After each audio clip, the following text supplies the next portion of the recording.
Doggone it.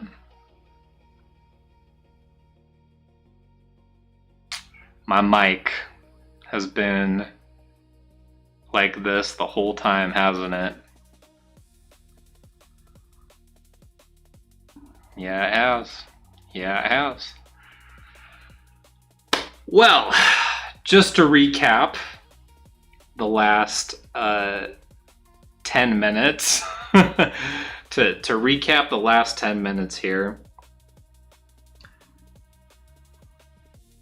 I got this topic from somebody who mentioned, hey, I remember it being New Year's, and then it felt like they blinked, and now we're here at the beginning of June. And long story short, it felt like there's never enough time. Felt like all the important things that needed to be done, not work related, there was never an appropriate time to go and do those things during the week. So things are piling up, important things are getting like kind of fumbling the ball a little bit.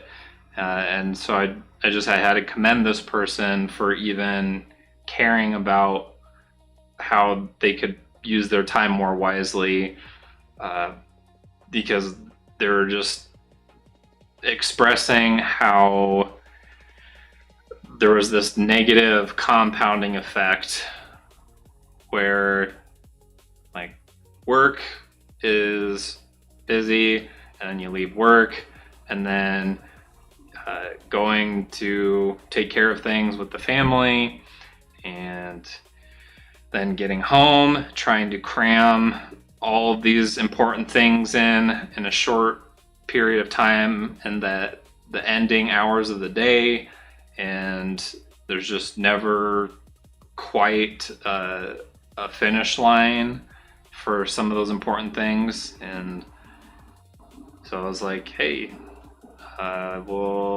when it comes up, we'll check into it and see what we can find. So this one's for you and for all the others of you out there who can relate.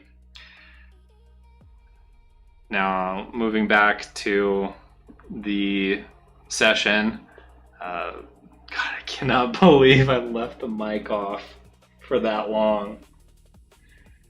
Ay.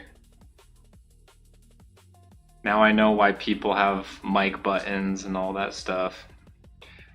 I wonder if I can just set like a shortcut, because that might be like the second or third time that I've done that already. Or I could just remember to activate the microphone when I go live. That would be the simplest solution. Anywho, so I was emoting earlier about how excited I was of learning a new trick to speedrun the data collection. I accidentally did things a little bit differently, but it worked out equally, maybe marginally better than the sessions from last month. And so we ended up with 291 sources in our source inventory. And we're using a different researcher style for this one. So I'm a little bit like, I don't know exactly what I'm looking at here, because the output was way different than some of the others. So this will be a first for the reviewer, and my hope is that it can be guided roughly the same as the scholar and the analyst. So I played around with a couple pieces, as we'll see here in a little bit. It's not what I'm used to, that's for sure. So that's another piece that I'm being reminded of that I have to be attentive to is that the different researcher styles will output in different ways. So it'll probably be a few months of it'll be a few months worth of sessions before I learn the quirks of each researcher style. Yeah. Okay. Moving on with life. So we begin here with time management and efficiency audit methods.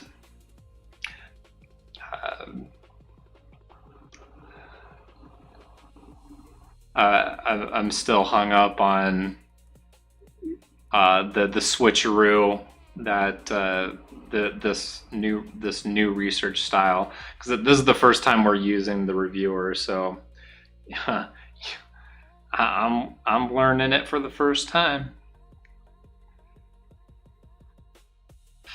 Let's see here. So first sections, starting with general top recommendations, looking at professional recommendations, trade-offs, eval, synthesis, bottom line. And so in previous sessions, there was a section for additional inquiry. That didn't happen in here. It kind of just gave like a summation right off the bat. So in order to unpack this topic, it's going to require a little bit of manual guidance, if we will.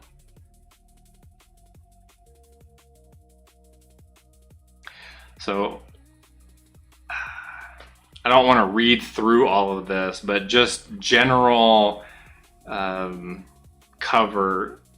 I want to cover some of the overview for this first section, and then I'll see what I can do about picking key items as we move through the continuing iterations. Good news is I have more than 50% context left for before starting the research iterations. Previous sessions, this, for whatever reason, this context use would be more than halfway full by the time we got to this point. So luckily, we've got a little extra space to work with right off the bat. All right, getting into this. So the top recommendations that were found right off the bat, the evidence-based and are more broadly effective, such as time blocking, GTD, getting things done. I personally prefer GSD. If you have to ask.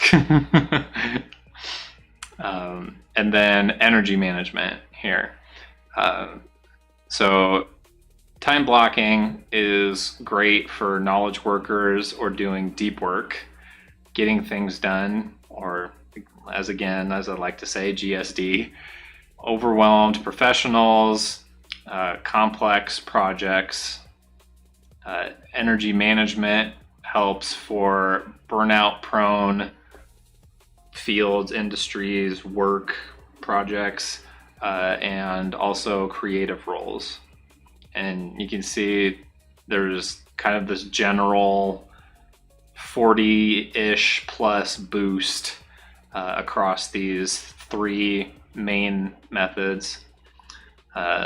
Tier 2, kind of the situational applications, Pomodoro technique, AI scheduling, and time audits. Pomodoro here, it's great for routine tasks, if people with ADHD, students. AI scheduling can help with heavy meeting loads and multiple calendars. Time audits is basically anyone who hasn't tracked time before. And you can see this, you can reclaim about 30% of the work week by using a time audit. This is a little bit closer to what was originally asked, but obviously we've got a broader audience and we want to make things more generalizable to the general populace. And tier 3, things that are overrated and niche: the Eisenhower matrix, the para method, and expensive paid apps. We don't really need to cover over the reasons why. They're just not explicitly useful in broader use cases. Not to say that they're useless, but I'll read this one here. The para method is good for knowledge workers, but it's overkill for most people. So professionals are saying, as of June 2025, 58% of hybrid workers now use time blocking to control their day and protect it from imposed meetings. Time blocking is the most robust method for deep work, but it's difficult for reactive roles like customer service and management. GSD and Pomodoro technique is a killer combo, using GTD to sort actions and Pomodoro to execute them. The AI scheduling tools have matured over the years. The Reclaim and Motion actually deliver on their promises, but require calendar integration commitment. It's a little bit of a learning curve to get that integrated, set it up the way that you want it to, let it do its thing for a month or so just to work out any quirks that it might have. There's a little more about Pomodoro and time blocking. Point being, Pomodoro used for boring administrative tasks, and then use time blocking for deep work, coding, writing, creative work. If you're going to use different tools and software, start with free options and then upgrade or pay only when you hit specific friction points where the paid tier would allow that function. So here's some pitfalls for some of the main methods.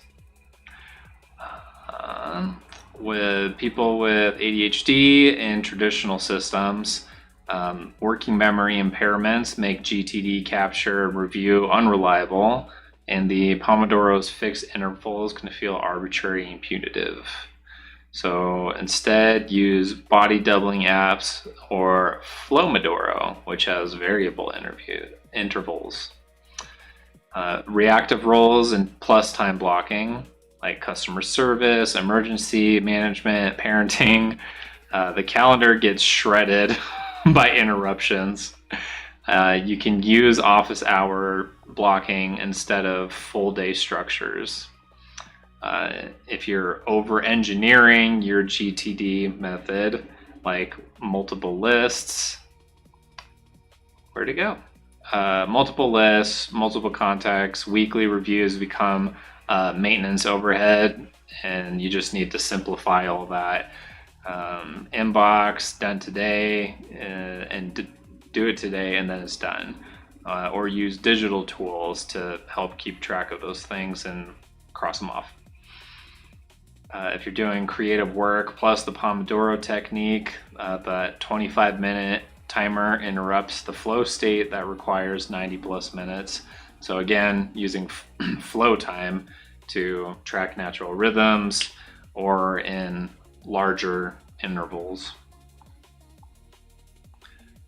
Current best practices for most people in 2026: start with a time audit of 1 week, track where that time is actually gone, identify any time sinks And like mentioned earlier, there's typically a 30% reclaimable time that you can reallocate in different places across the span of any given week. 2, you can implement time blocking for deep work, roughly 2 to 4 hour blocks for important projects, and protecting that focus time in your calendar. 3, using Pomodoro for shallow work like emails, admin tasks, expenses, and this is very useful when your energy is low. 4, add AI scheduling if meeting a load that exceeds 30% of your week. You can use some software like Reclaimer Motion to auto protect your focus time. $8 to $15 a month, paying for itself if it prevents any even one unnecessary meeting. And 5, review weekly, not daily. If you're constantly, this is basically the same exact thing as weight loss or weight gain. If you're constantly looking at the scale, you step on the scale, you look at your weight, and you're doing that every single day, and you're making that daily ritual into an obsession, then it's not helping. But when you span that across what it looks like across a week, you can actually generate sustainable improvement, which is what it's saying right here. Daily micromanagement isn't going to improve things in the long term. So again, what is working is time blocking, GTD principles if they're simplified, time audits, and energy management. The things that are overrated is complex implementations with 10 or more lists just scattered across different things, too many sticky notes, that kind of thing. Pomodoro on creative work or deep work, expensive apps when free alternatives exist, and the Eisenhower matrix as daily practices, which is better applied as a monthly exercise. Okay, so we're now getting into the additional topics that we're going to kind of pick apart for the remainder of our session. Section 1, individual cognitive fit and neurodiversity. The same method destroys productivity for one person while transforming it for another. The dimensions involved will include ADHD versus neurotypical behavior, chronotypes, night owl, morning lark, that kind of thing. If you're onto the semi-updated research, I believe it's, what is it? Dolphin, lion, wolf, and bear. I think those are the 4 new ones. And job type. So these are key dimensions for individual fit and neurodiversity or neurotypicality. Section 2, the integration stack. It matters because combining methods poorly creates friction, while combining them well creates compound returns.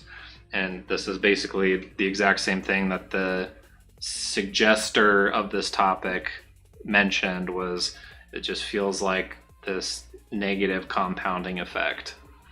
Key dimensions will include method synergy, tool overload, and a simplification threshold. Section 3, measurement and feedback, the audit reality gap. This matters because the perception of time use differs from reality by about 30 to 40%. Without measurement, you're just optimizing the wrong things. Misusing 80-20 Pareto principle at that point. Key dimensions will include time audit methodology, Hawthorne effect, and hopefully positive feedback loops. And section 4 will include sustainability and the 90-day cliff. Don't fall off.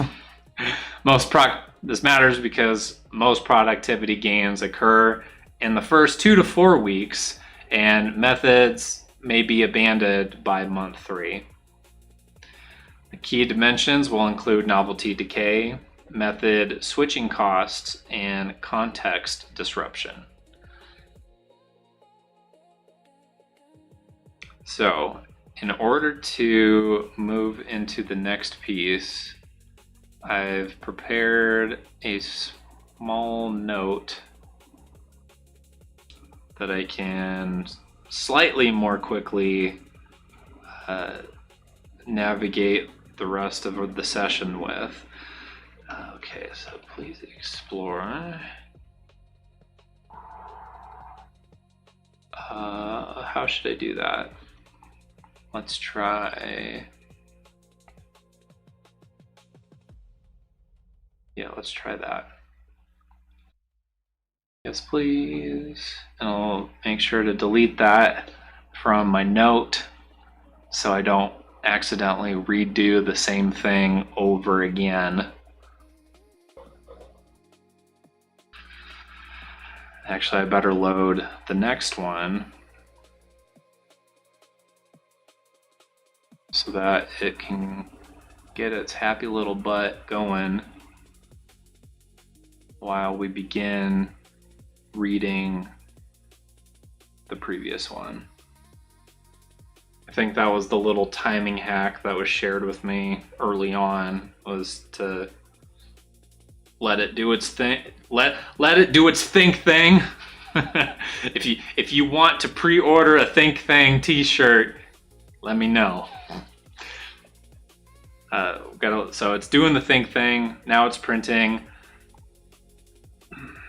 Looks like, is it done already? No. No, but I can load this and it'll fire away when it's done with the previous one.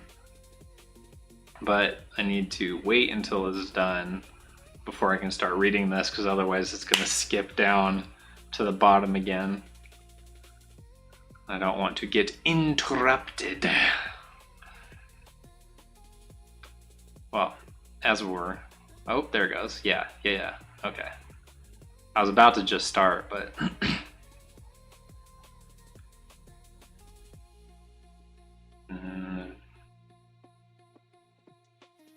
Neurotypical assumptions in productivity design. So recently, most productivity tools are shown to be designed around neurotypical assumptions like stable attention, linear time perception, and individual self-regulation.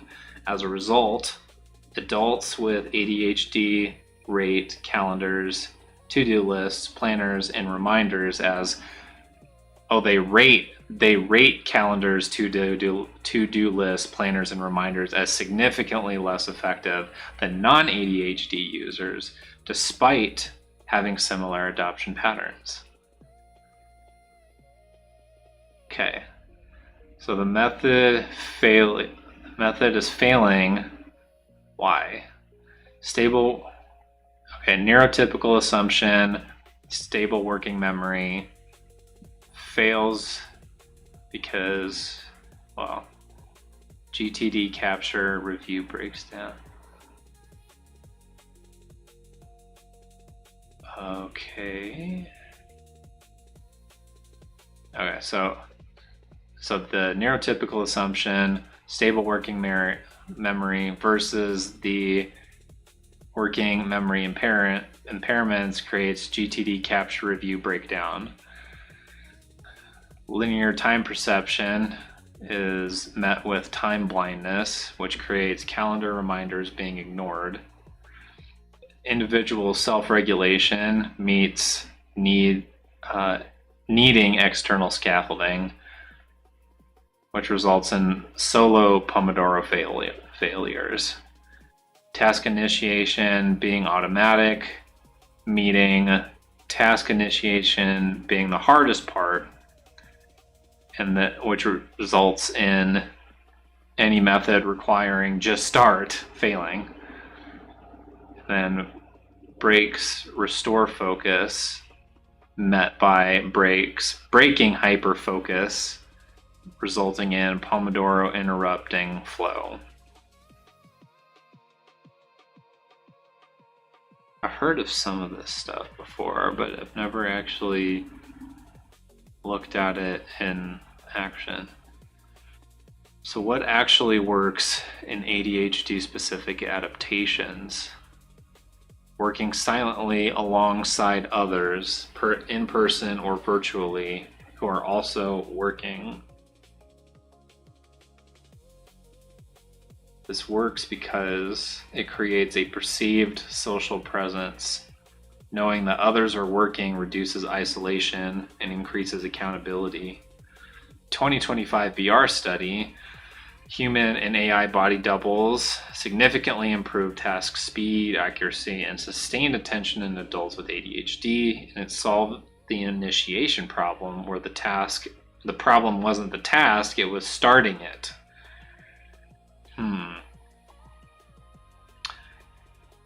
Flomodoro versus Pomodoro.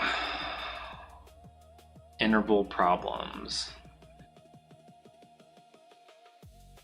Pomodoro fails for many ADHD users because it feels punishing when you're finally locked into the focus. Mandatory breaks makes it nearly impossible to re-enter a flow state. And the initiation is the hardest part, requiring every 25 minutes to restart. Whoa. Yeah, actually I feel that because I used to have highly consistent interruptions, so I can relate to that.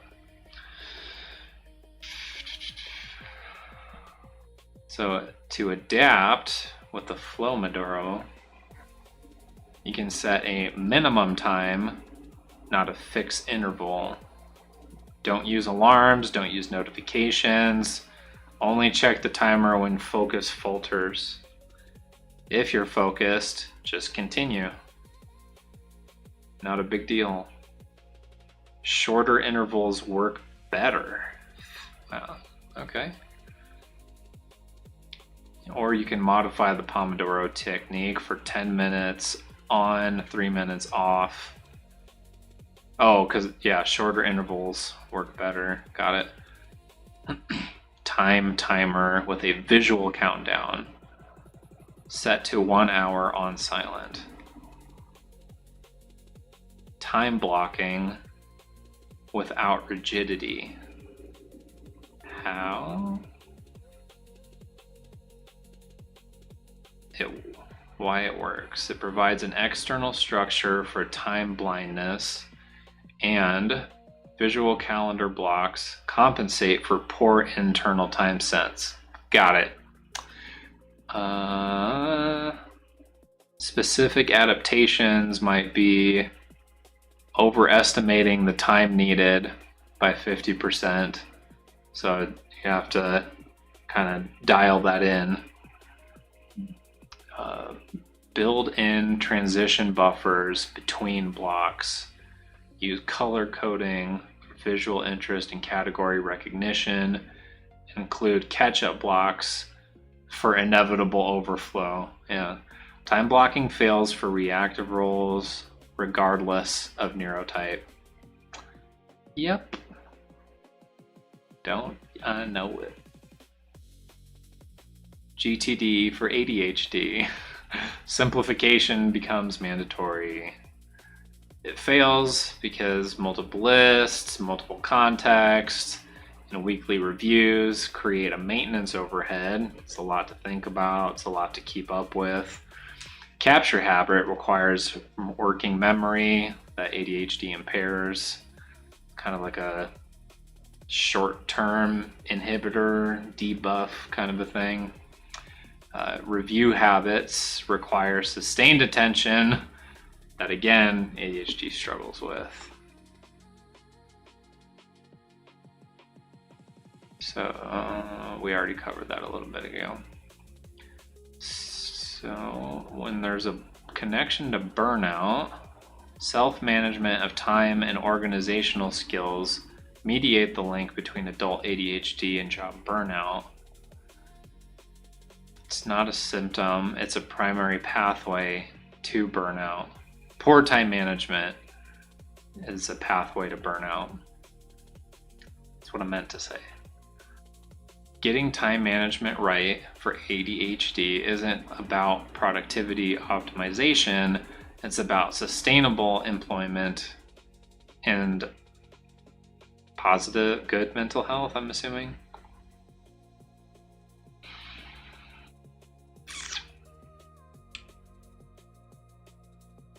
Red flags that a method doesn't work.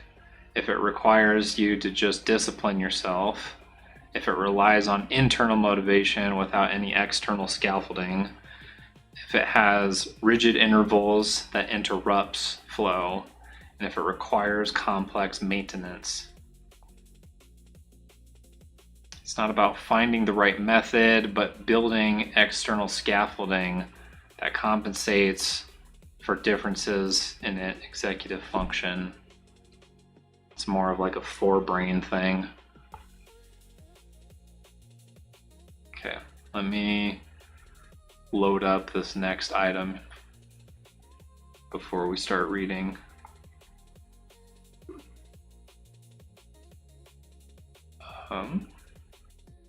Whoa, where did I put it? Yeah, this one. Okay, great. Shkaboom slam. Okay, that's on its way. All right, chronotypes, the win of productivity.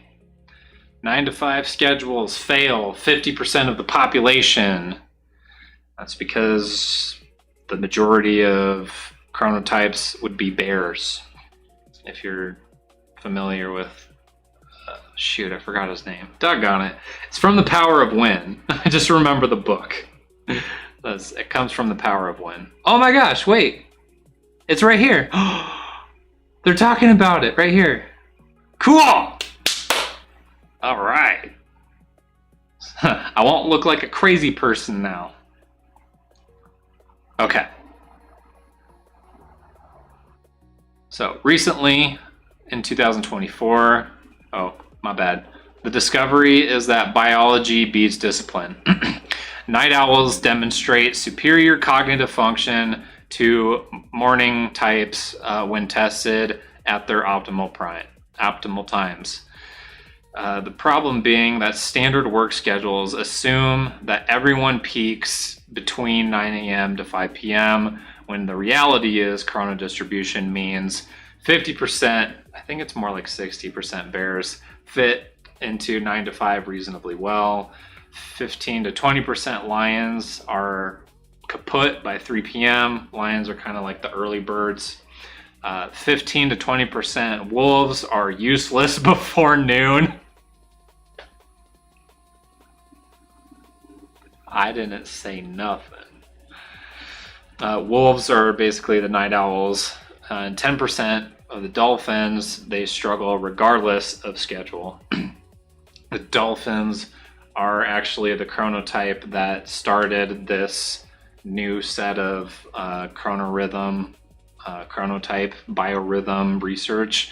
I believe they had like sort of this high anxiety loop that kept them from falling asleep at decent times and made them wake up kind of unnecessarily early, if you will. And again, there's kind of this running theme of like a little more higher anxiety individuals that this seems to affect.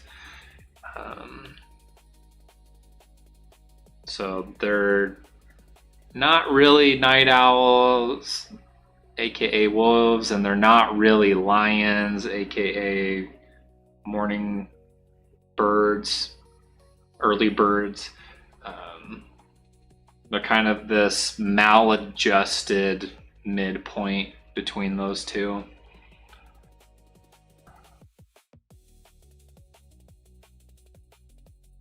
Okay, we don't have to read this.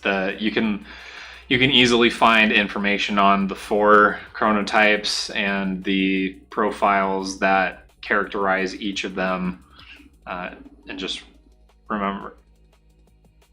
Oh, here we go. Dolphins often feel unrefreshed regardless of hours. So you can look through that. Let's see, these are examples of daily schedules for the different types.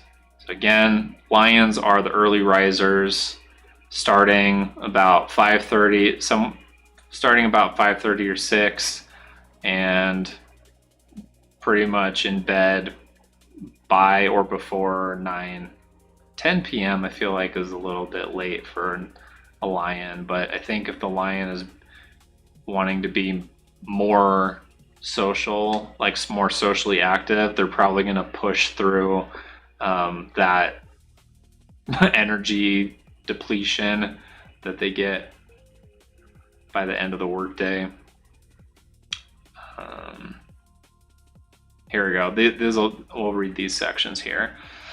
So traditional advice fails for lions because waking up at 5 a.m. works for them, but they already do this naturally. So that specific advice is written for lions by lions. They're preaching to the choir. One productivity hack is to front load the entire week.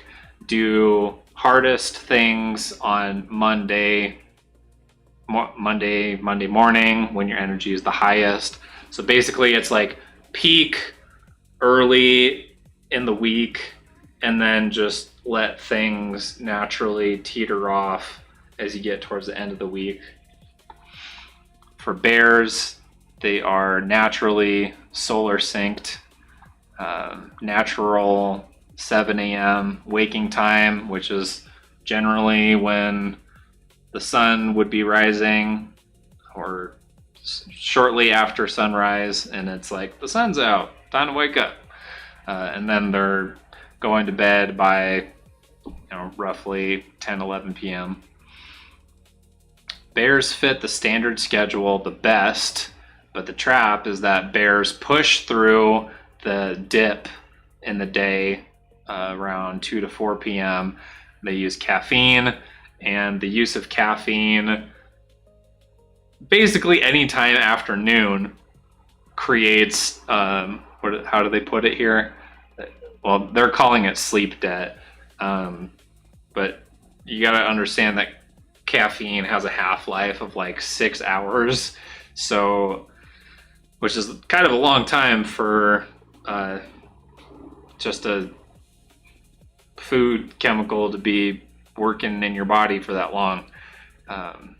So, basically by the time you kind of want it to be done and out of your system by the time that you're eating dinner. So that's kind of why I say like roughly noon, like no more caffeine after noon, please.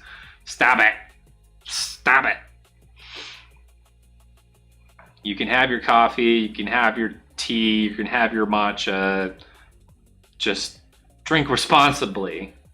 Actually, it doesn't talk about alcohol in this, but again, here's a double whammy. You're using a stimulant to push through the dip, and that creates sleep problems, and sleep problems create health problems over the long term, right? And then people use alcohol. So they're basically self-medicating. And then they often will use alcohol at dinner, or, I don't know how often people still go to the bars after work with their colleagues or whatever. But then they're using alcohol as a downer to help them wind down for the day. And alcohol similarly disrupts sleep. And what happens when you disrupt sleep? you create health problems. Not purely because of the substances, although those, both caffeine and alcohol, have their own physical problems. But anyway, I'm getting way off track here. Getting on my health soapbox, I guess. Okay, I forgot this part here. Productivity hack for the bears is to protect 10 a.m. to 2 p.m. fiercely, scheduling all the demanding work in that time frame, and then using 2 to 4 for smaller things like email, errands, and naps. Wolf chronotypes, again, the night owl. If they are following a normal schedule, they might wake up groggy or snooze multiple times, and then they're winding down and going to bed 11 to midnight, somewhere along those lines. Traditional advice fails the wolves because a morning routine and a eat the frog advice destroys wolf productivity.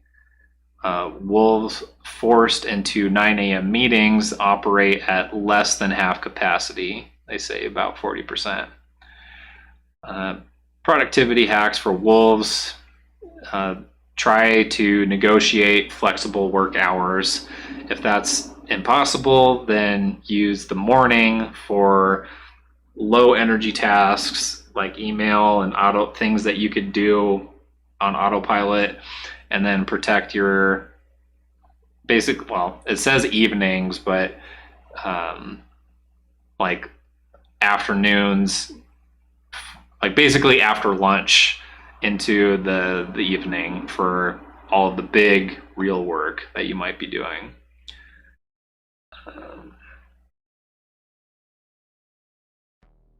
Here we go. I just noticed that the music decided to end. Okay, where do I leave off? And then dolphins, the anxious sleepers. So they're generally waking up around 6:30 in the morning, and then they will make attempts to get to sleep somewhere similar to wolves between 11 and noon. They say 11:30 here.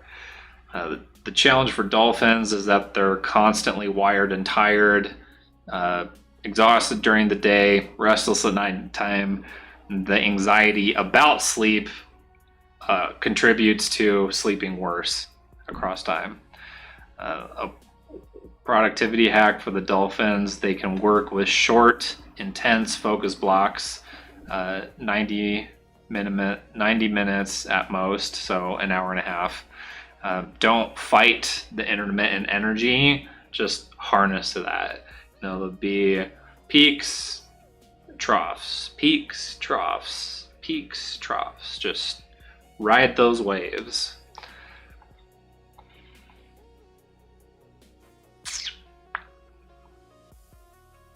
Scheduling wars, yeah, there can be some friction when trying to do meetings, working in a team.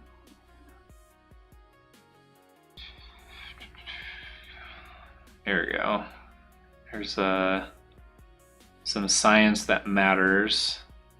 Brain structure differences found in 2021. Night owls have more volume in their left occipital lobe, visual processing and creativity center, whereas morning birds, early birds like larks, have less gray matter in the lateral occipital cortex in I forgot how to say that. Precuneus. I think it's precuneus. Circadian rhythm metrics. Oh, yeah, this is kind of nice to know too. Circadian rhythm mechanics. Melatonin onset determines the sleep timing, which can have a strong genetic component. Cortisol awakening responses may differ 2 to 3 hours between lions and wolves, which is basically like when you're waking up. And the core body temperature peaks at different times of the day, affecting your cognitive performance across the day. Earlier sleep schedules improves mental health regardless of the chronotype. Translation: wolves should shift earlier for health, but not expect to become lions. And this is where I fall into. This is the category that I fall into. So, making an effort for better sleep hygiene is critical. And then by having better sleep hygiene, you can gradually dial your biorhythm back to be more tolerant of the earlier wake time, between 7 and 8 a.m. Like, that becomes much more tolerable, and it's a lot healthier over the long run. You'll thank yourself years down the road. Adaptation strategies. So identify your chronotype, protect your peak hours, don't fight the biology, just work with shifting and making adjustments.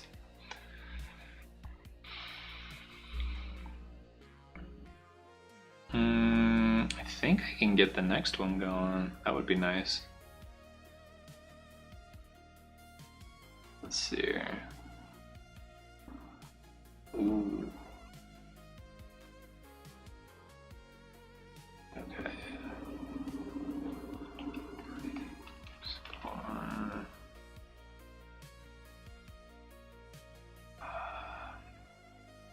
Yep.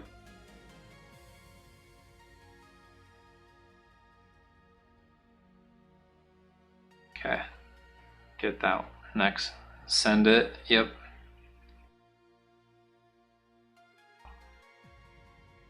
Okay, next we'll be looking at the job type and the fit. Central problem is that interruption determines the method fit. The data is currently showing 98% of employees are interrupted 3 to 4 plus times daily. 40% of professionals experience 10 or more interruptions a day, and 15% of those experience 20 or more. Each interruption costs 23 minutes of refocus time. 720 hours a year are lost to distractions and interruptions. Whoa. So if you want to know where all your time is getting sucked down the toilet, just do an audit of the things that are distracting you and interrupting you. Holy bullet. What? How much is that a month? That's 60 hours a month. Yo. That's like roughly 2 full work weeks, or 1 crazy intense work week. Holy smokes. I had no idea. $650 billion a year is lost in US productivity from interruptions. Huh.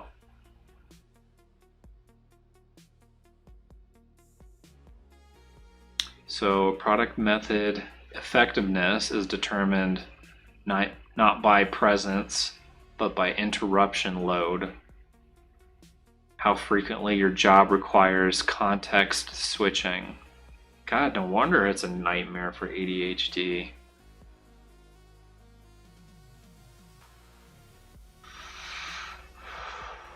I mean, it just completely, it's like taking their scaffolding and just doing this the whole time while they're trying to stand on it. It's like, yep, this is just life. Yep, this is life. We're It's kind of shaky around here. Like, man. So there's 3 primary job archetypes. Deep work roles such as software developers, writers, analysts, researchers, designers, and academics. Type 2, reactive service roles with high interruption rates, such as customer service, ER, nurses, IT support, manager, teacher, and sales rep.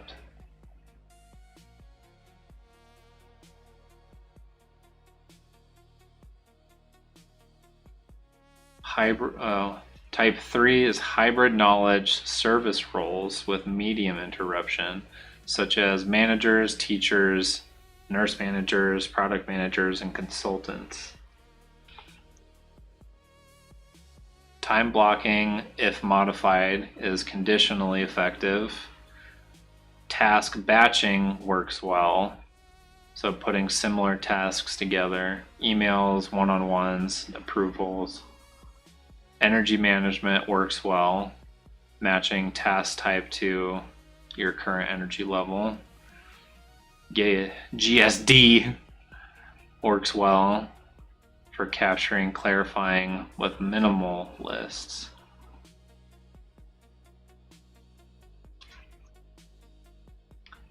Paul Graham's essay notes that managers operate on interrupt-driven schedules of 1-hour time blocks, while makers needing half-day blocks. Hybrid roles must negotiate between the tension. Huh. Context switching.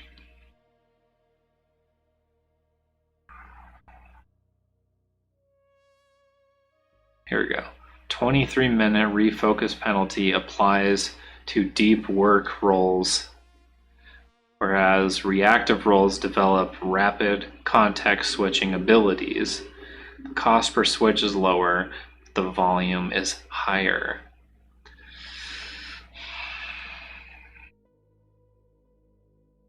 So if you want to build the mental muscle, then you gain exposure to that through reactive roles. But the trick there is then not letting that become the default mode that your brain operates by. Because then when you need deep work, that was a good book, when you need deep work, then you're like expecting interruptions, and then you kind of distract yourself because that's what you're used to, and then you can't do the deep work. Which I feel like that even that would ebb and flow, but maybe outside of work? I don't know.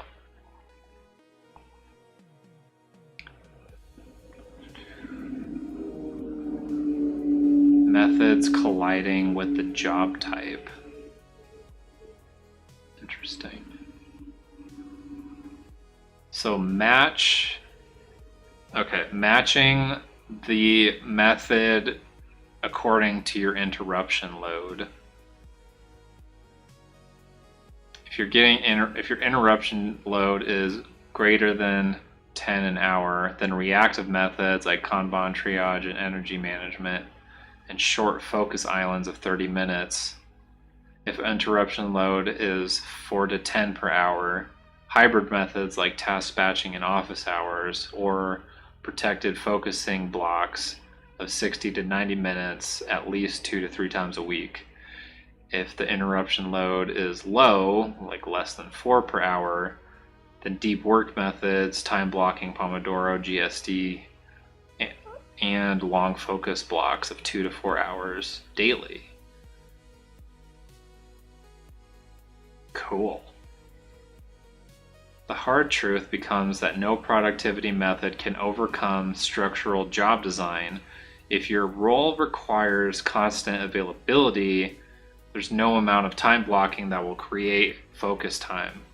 The solution is boundary negotiation with the organization or yourself, not the method optimization. productivity advice is written by deep work professionals like writers, academics, and developers for similar audiences. It fails for reactive service professionals because the underlying assumptions, like controllable schedules or uninterrupted blocks, simply don't apply. Ooh, doggy. Yeah, I think that's I think that very nice, and I think that very succinctly, or what am I trying to say? I feel that clarifies what the suggester of this topic shared with me. It shares that very succinctly. Okay, let's get the next one going.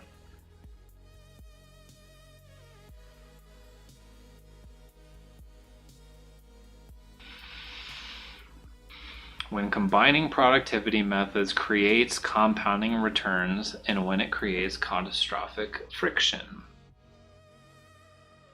Current data shows that 62 working days per year are lost to app switching friction, nearly doubled from previous estimates. Knowledge workers toggle between apps 1,200 times a day, costing 4 hours per week of productive time. 54% of developers use 6 or more tools, adding context switching overhead. 40% of productivity lost to interruptions and task switching. Each productivity tool promises to save time, but stacking too many creates a productivity tax that exceeds their benefits.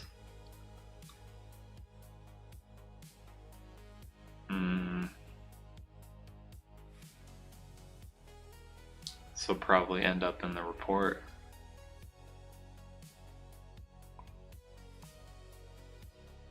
So these are just different layers of combinations for different methods. Each method solves a different problem in the workflow. The Asian efficiency stack. GTD for capture and processing, plus time blocking for daily scheduling, plus Pomodoro for focused execution. Doggone it. They really got that figured out, don't they? Things that require careful integration, things that conflict, complexity curves. The simplification threshold around 4 to 5 methods or tools, adding more creates negative marginal returns. Okay.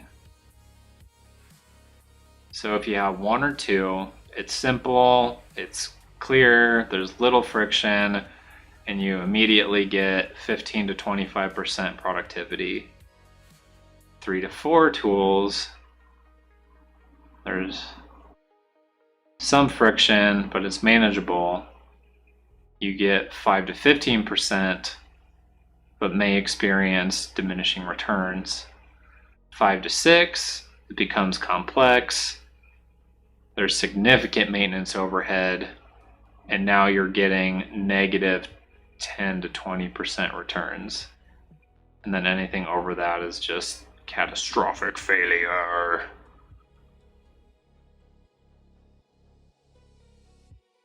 Specific failure modes. It's a little bit in the weeds. Building stacks that work.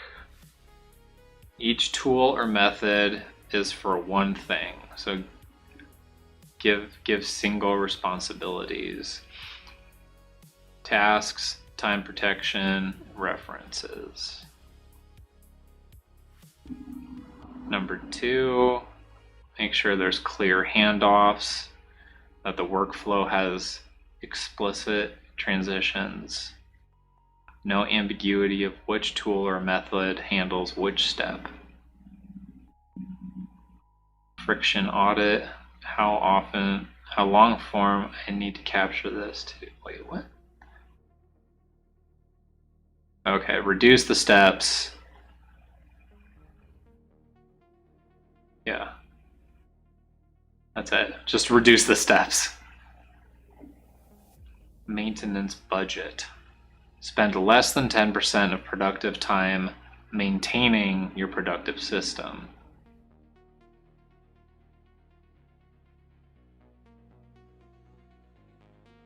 Yeah, so it's like roughly, if you split the difference, it's like roughly 5 hours. If you're spending more than 5 hours maintaining your workflow maintenance system, it's too much. It definitely needs to be less than 10 hours, but within the ballpark of 5. Optimal stacks by work type.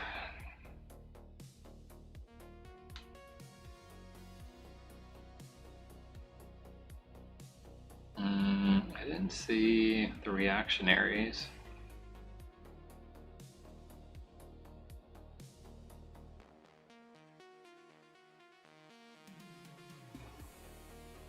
Yeah, so there's high synergy combinations, there's negative synergy combinations, so positive or negative compounding, basically. Don't try to implement everything overnight. Don't try to change your entire schedule all at once. Make one small, manageable step at a time. The best stack is the simplest one that you will actually use. Complexity becomes a liability, which creates friction. Friction is the enemy.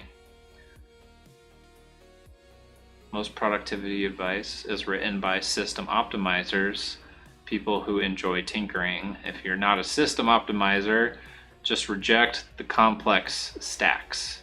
Use the minimum viable system. That's good to know. That's very good to know. Let's see here. So that was for tool overload. This one, next one will be for the threshold. And then I can get rid of that. All right, get that going.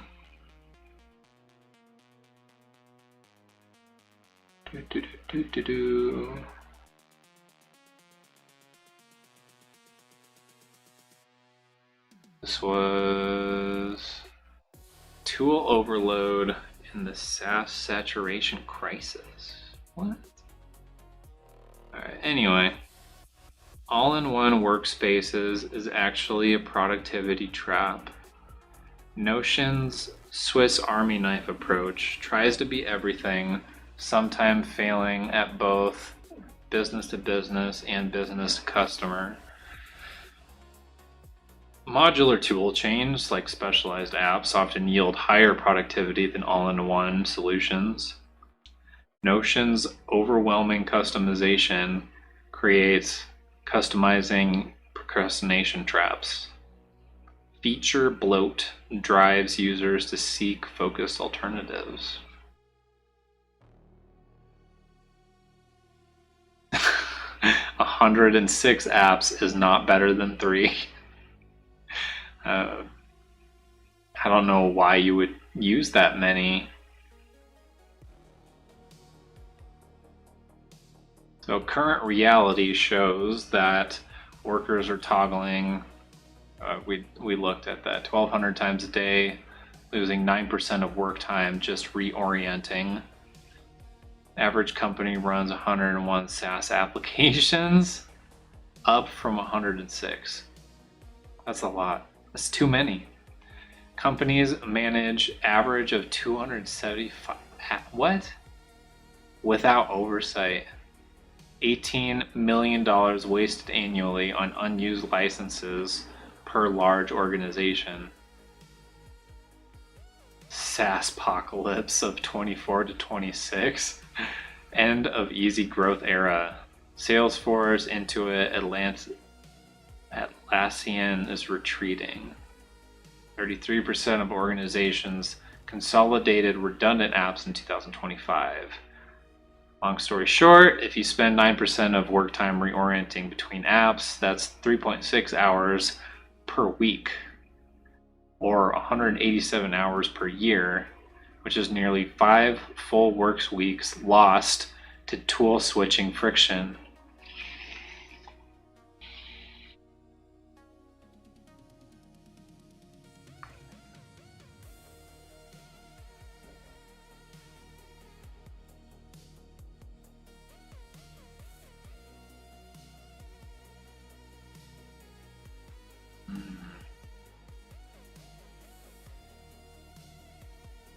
What tool overload is actually costing you?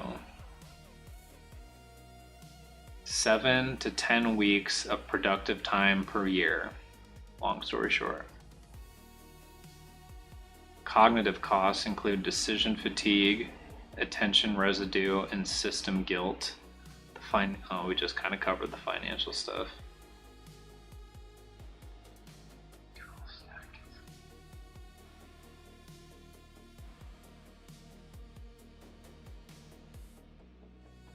This is pretty interesting.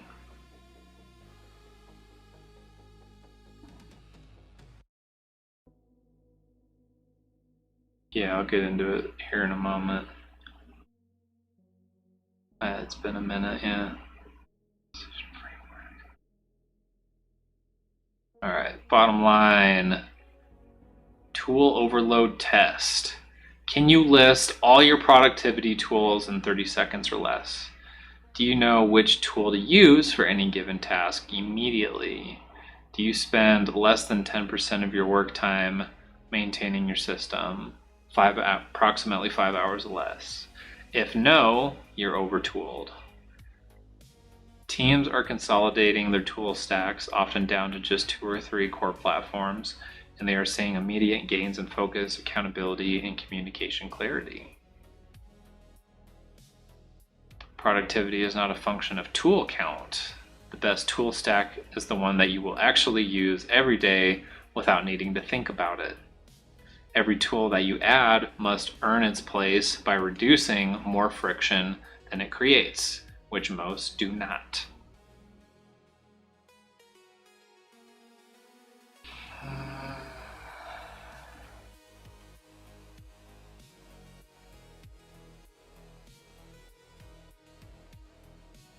Integration stack for the simplification threshold.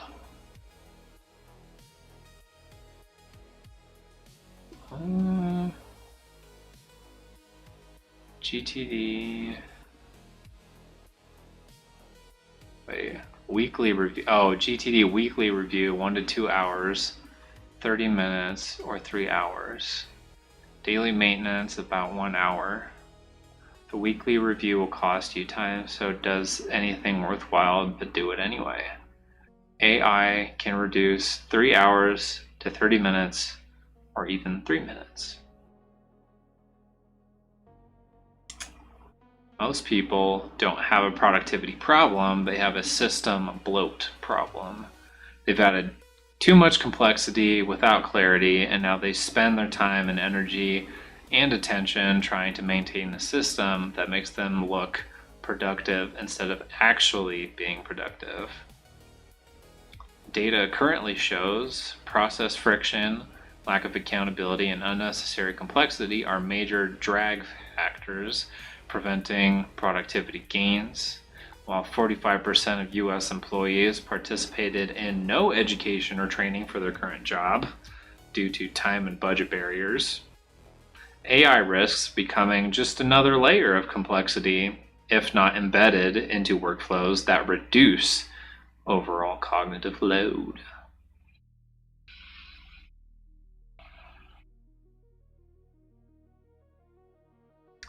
The complexity curve where systems break down.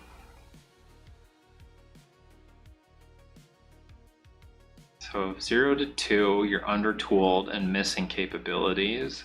2 to 4 components is optimal for sufficient capability and manageable complexity. 4 to 6 shows diminishing returns with high maintenance overhead growth. 6 plus produces negative returns because the system becomes work. The threshold, identifying a breaking point. Okay. So minimal, 1 to 2 hours a week is easily sustainable. Moderate with 4 to 5. 5 hours or less a week, borderline sustainable. Anything above that, yeah, we've cut for that. Hey, Pareto principle. Talked a little bit about that earlier. 80% of outcomes coming from 20% of the inputs. Most people spend 80% of system maintenance time on components that produce only 20% of the value. I think we said something along those exact lines, just misusing Pareto, just your Pareto principle, misusing 80-20. Minimum viable productivity system.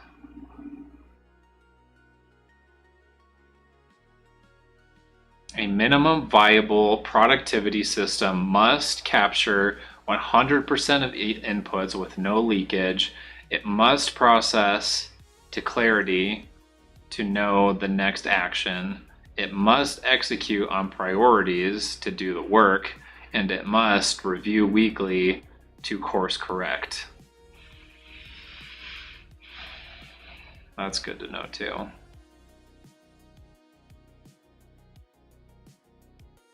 Three tools, 2 hours max. Anything more is luxury, not necessity. That's the simplification of the matter right there. Kind of whittling it down into an average, if you will. Warning signs. Simplification. So to simplify, just brutally audit what you're doing. Where's 2? 1 function, 1 tool. 3, 80-20 simplification and 90-day commitment. What is that, like 3 months? Novelty does not equal effectiveness. What's that? Where was I? Novelty does not equal effectiveness. Most better systems feel better because they're new, not because they actually work better.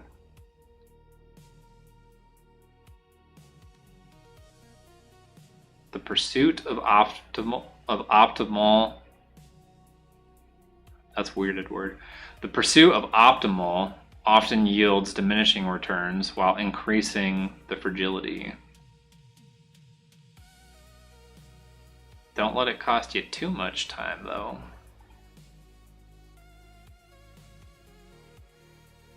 The best productivity system is the one you use when you're tired, busy, and stressed. If it requires perfect conditions, then it's too complex. Most productivity advice is, we've already, let's just beat the dead horse some more. Most productivity advice is written by system optimizers who enjoy tinkering. If you're not a system optimizer, reject complexity. Use the minimum viable system. I do not optimize for maximum features. I optimize for minimum friction and predictable output. Cool. Okay. Whew. I need to take an intermission. Remember, during the intermission time, if you're staring at technology like we are now, make sure to blink. Don't creepy blink. Just make sure you're blinking to keep keep the eyeball healthy and your brain, because the eyeball's connected to your brain very closely. So that was blink. Breathe. Make sure you're breathing. Breathe through your nose, not through your mouth, unless you have a medical thing. But even if you have a medical thing, gradually work towards breathing through your nose again. And don't breathe in your chest, breathe in your belly. Blink, breathe in your belly. Oh, and hydrate. That's the other one. The majority of people in the world are chronically dehydrated.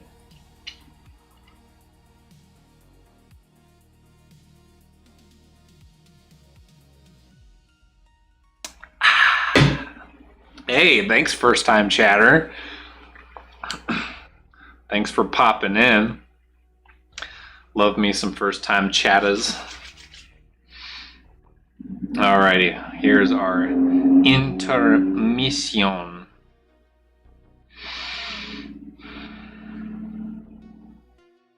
I literally don't know where I put. Here it is. Okay. I'm like, wait a second.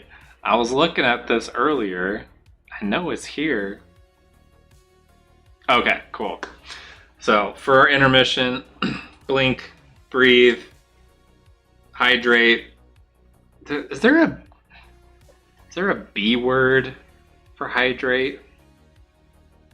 I know boisson is drink in French, I think. What? Blink, breathe, and boisson. and drink. Blink, breathe, and drink. I don't know. Somebody let me know. Yeah. Anyway, intermission. Today I'm sharing Impact Health. I'm gonna say something a little crazy. I can actually afford my health care nowadays. Not afford in air quotes, but I can actually afford to pay for it. Impact Health Sharing is not insurance. It is a 501c3 community with members who share medical costs together. There's no middlemen, no profit-driven bureaucracy. You can see where your money's going and who it's helping. What I pay monthly now is literally 4.2 times less than what I was quoted elsewhere. Here's what surprises me the most is that there's no network restrictions. I can see almost any doctor that I want. And yeah, I know what you might be thinking. The front desk lady is gonna tell me that they don't take that here. Here's what I've learned. Impact Health pays providers within 1 month, faster than any other insurance company. Doctors really like getting paid in a timely manner. So when the front desk person gives you the look, snake eyes, just say, it's a health sharing plan. Would you mind using the EDI payer ID on the back of my card? And just watch what happens. It's practically magic. And who doesn't love a good bonus? Yeah? They reward you for living well. Like gym memberships, supplements, yoga, up to $150 a month towards your total plan amount just for doing the healthy stuff you're probably already doing. Actually, that reminds me, I've got like some protein powder and hemp seeds stuff that I gotta get submitted here pretty soon. Okay. Oh yeah, please use our super special links. You can answer a couple of questions here to see your actual price. No email required, no phone number. Just see for yourself and live well with Impact Health. Yeah. Okay.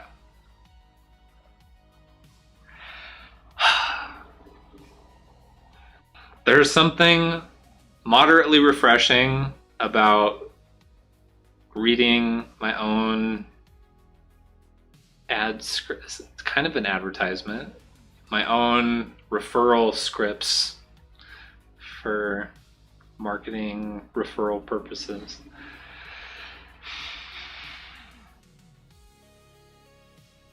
Man, I waited a long time to do that one.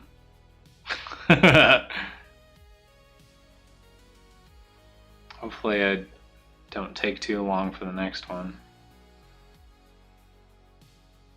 Which one are we even at? Yeah, I should probably switch it up.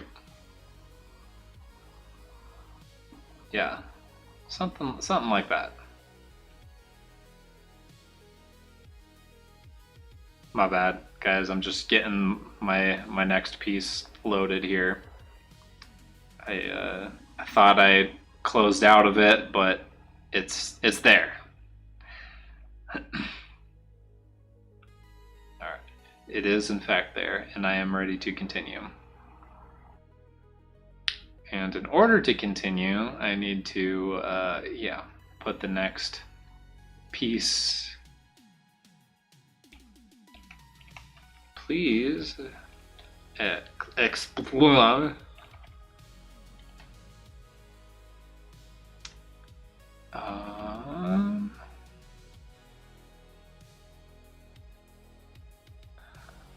Yeah, speaking of energy management,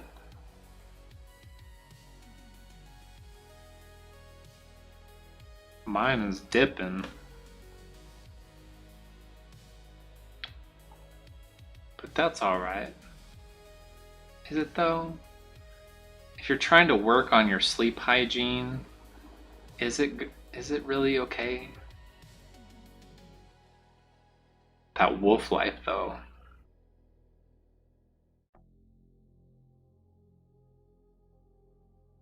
Let's see here. Well,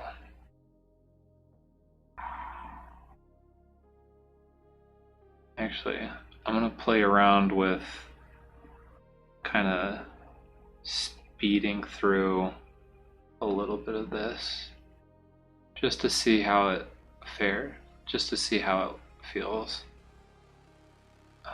I need this again, and then we're going to put the third one, which is where? Which is right here. I can close that out because that'll be done after it goes through. Okay.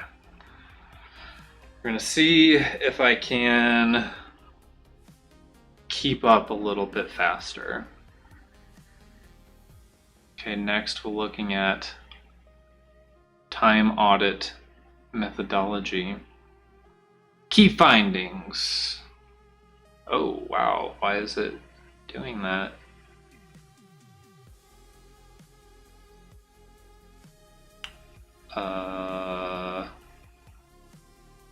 What is this?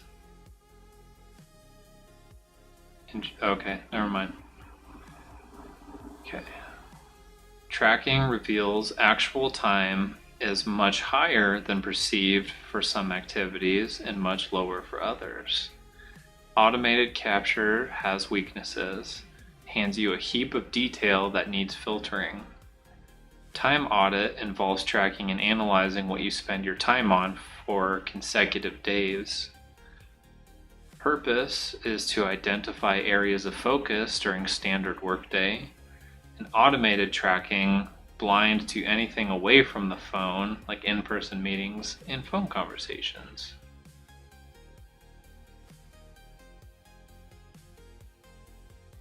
The current problem is that human time perception is inherently subjective and malleable. We don't remember time accurately, but we reconstruct it based on emotional salience and cognitive load. You may assume 8 to 9 hours working, when in reality is 2 to 3 hours spread across the day. Yeah, doesn't. Okay, I had to explain this. I had to explain this once that, like why I have, like if you were to fit my current life into like a standard work day, it would look like 6 hours, right? So roughly roughly 3 2-hour time blocks, and then depending on what's going on at that given point in the day, it might be chopped up into different things. 2, 4, 6, yeah. And they're like, how do you only work like 6 hours a day? And I tell them it's because if you take, like, at a minimum, just like taking care of yourself, bathroom breaks, that kind of thing, meals, like food time, meal time, and possibly with meetings or various interruptions, you could, with those 3 things by themselves, you could easily kiss about 2 hours of your day goodbye. It's like your normal 9 to 5, you show up, you're there for 8 hours, meal time, depending on where you work, 30 minutes to an hour, the times that you need to use the bathroom or do something to take care of yourself or your health, and then any other miscellaneous interruptions, meetings, etc. 2 hours gone, kiss it goodbye. If you get extra time in your day, props to you, but you gotta just assume that there are certain things that are going to eat your time without you realizing it. And if you slightly reconstruct your workday to accommodate those things ahead of time, then it's less of a surprise when it does happen. It makes that scaffolding a little more durable. And then if you end up having extra free time at some point in the day, it becomes a pleasant surprise, and you can use that in whatever manner you wish. Be like, what? Like, how do you only work 6 hours a day? And it's like, yo, we gotta talk about some of these, like, social media professionals that'd be posting like, oh, like, my remote work, like, here's my office at this nice pool, like. Or there was another one, like a Microsoft employee that was like, I do this from this time to that time, coffee break, table tennis, like ping pong, walk around the campus, the work campus, out to eat. And I'm just like,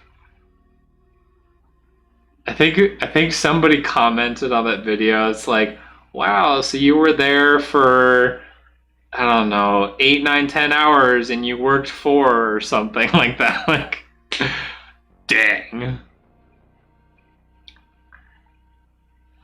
It's like, there's no way that not a new hire, but there's no way that a lower level employee working 4 hours a day is being lauded for their productivity or general capability. I was just, yeah. I mean, if your contribution is such that 4 hours a day is sufficient, then in your workplace is good with that, then good on you. Like, you just know how to rock and roll. But I don't know too many places that are, I don't know too many places where that's like a thing. Feel me?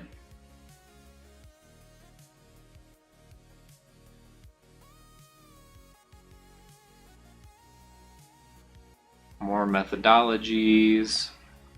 Uh-oh. I think we got stuck somewhere. I'll have to check this at the end of the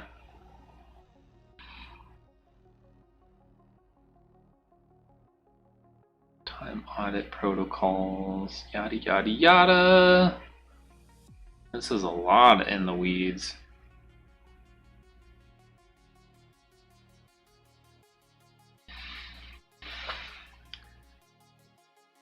Time audit paradox. No measurement equals optimizing friction, which is guaranteed to be wrong. Too much measurement equals maintenance overhead, becoming counterproductive. The right measurement, roughly 5 to 10 minutes a day, for about 80% accuracy. Time audits work not because the data is perfect, but because the act of measuring helps change behavior. And imperfect data beats perfect ignorance. You're never going to feel where your time goes, you can only measure it.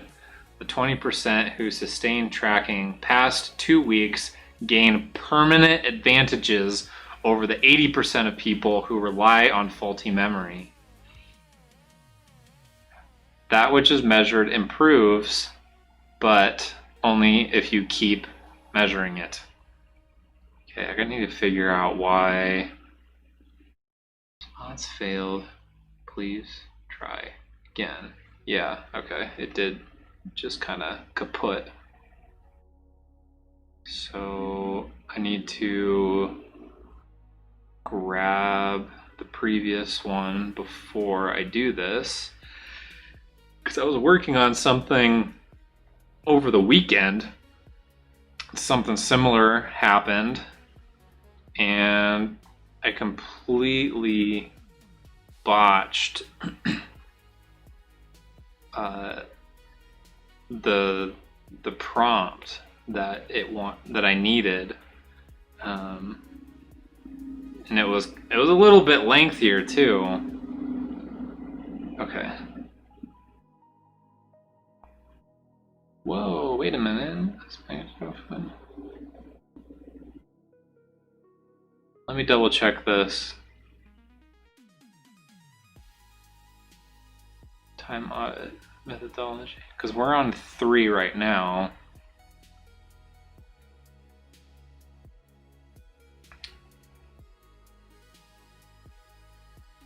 Audit methodology. Feedback loops is the last one, and this is Hawthorne effect. Okay, that's good. That's good. And then I've got 3.3 loaded for the next one already.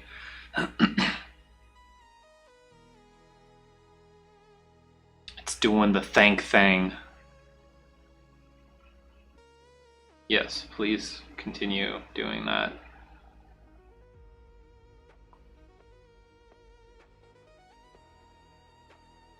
You can see its thought processes.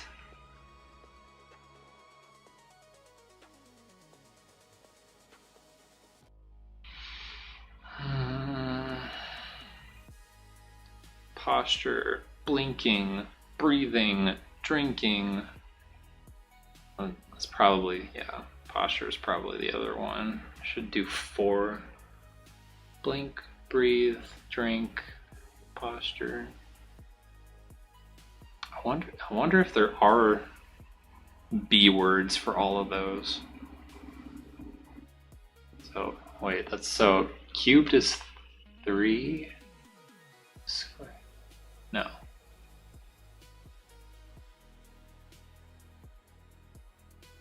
Squared is 2.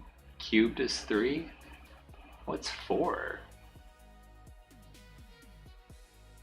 To the power of 4. I don't remember what they call it to the power of 4. Anyhow. Some key findings. The novelty effect causes 30% of standard deviation rise, decaying to a small level after only 8 weeks. I'm surprised it lasts that long. 2 months. I wonder if this is at all even remotely similar to the way that some people treat dating. It's like, Oh, novelty. Great. This is amazing. This is new. This is great. This is awesome. How many weeks later? I think it said 8 weeks. 8 weeks later, no longer going out. Some sources say that novelty wears off after a week or two. I mean, some people really be like that though. They really just move in. They fast. They track star. Others say 3 months before reverting to the previous levels. That's a really long time. Hawthorne effect lasts as long as scrutiny does. Once observation ends, the effect disappears. That's a little bit like how punishment, negative reinforcement works. Novelty may confound studies lasting less than 8 weeks.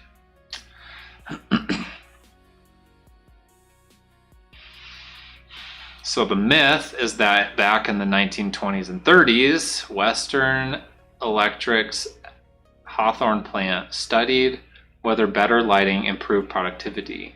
Productivity rose when lighting increased, but also when it decreased. Their conclusion, being observed changes behavior. The reality is that the original data is messy and contested. Some scholars think classic descriptions are fictitious. The Hawthorne effect is commonly taught may be simplification of complex social dynamics. What we know for certain is that workers did improve productivity under observation. The act of being studied mattered more than the specific intervention.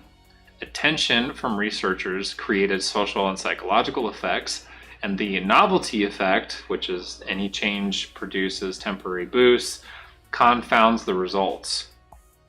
The modern definition, as of 2024, behavior changes due to being observed during a study.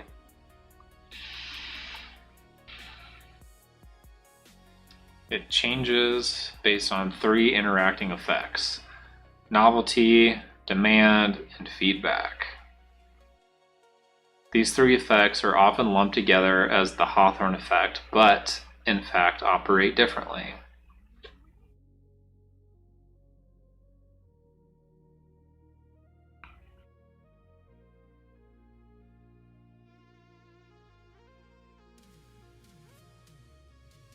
For sustained productivity gains, Hawthorne effects must be converted to habits before they decay.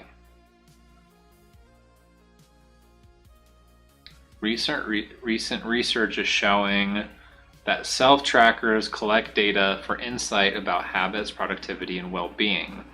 Benefits include increased self-knowledge, improved well-being, and increased productivity. Behavioral patterns can be extracted, classified, quantified, and changes can be detected. The quantified workspace study shows productivity and resilience can be self-managed through self-awareness.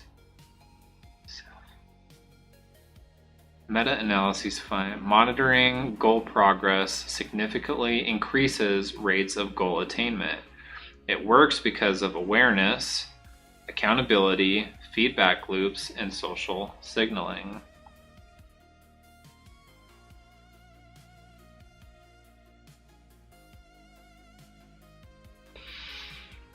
The Hawthorne effects are real but temporary. Novelty boosts last 1 to 2 weeks. Awareness effects 4 to 8 weeks. Sustained change requires habit formation before they decay. The self-monitoring paradox. Too little, and there's no awareness and no improvement. Too much, and there's obsession, burnout, and abandonment. Just right, Goldilocks zone. Sufficient data for insight, but not so much that it becomes the work. Monitoring goal progress significantly increases rates of goal attainment, but only if sustained long enough to become a habit. The Hawthorne effects aren't a flaw to eliminate, it's a feature to leverage. use the initial boost to establish systems that survive the inevitable decay of novelty. That's actually similar to certain NLP principles and methods. Interesting.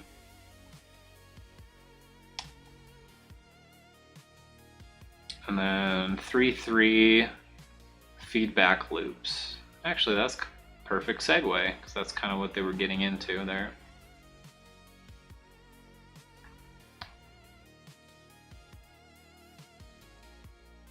Only 1 in 5 employees get feedback weekly, yet about half of managers believe they give it often. Wow. The gap being that measurement without feedback loops is just expensive self-awareness. You know, I once had a department manager who gave a review. I think that company did 6-month reviews. It might have been 6-month reviews. Or maybe it was annual. Well, either way, this department manager went that entire period like really just not saying much at all. And then when I had gotten to the review, the store manager was the one doing the review, and when they read the feedback that was on there, I'm like, are you freaking kidding me? This is the first time that I'm hearing any of this. Like, you waited all that time and didn't say squat for 6 to 12 months?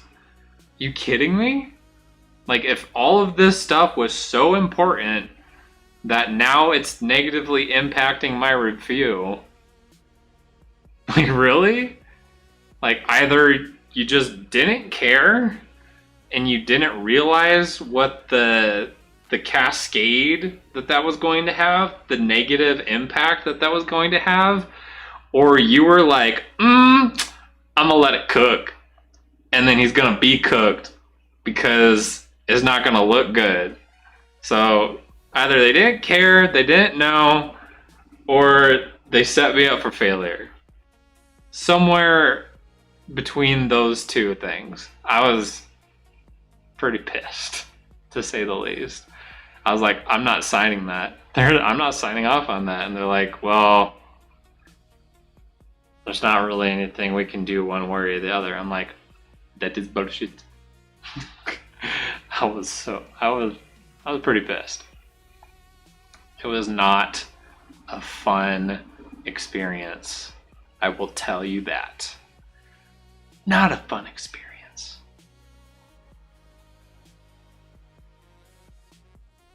I love how this is getting into the weeds.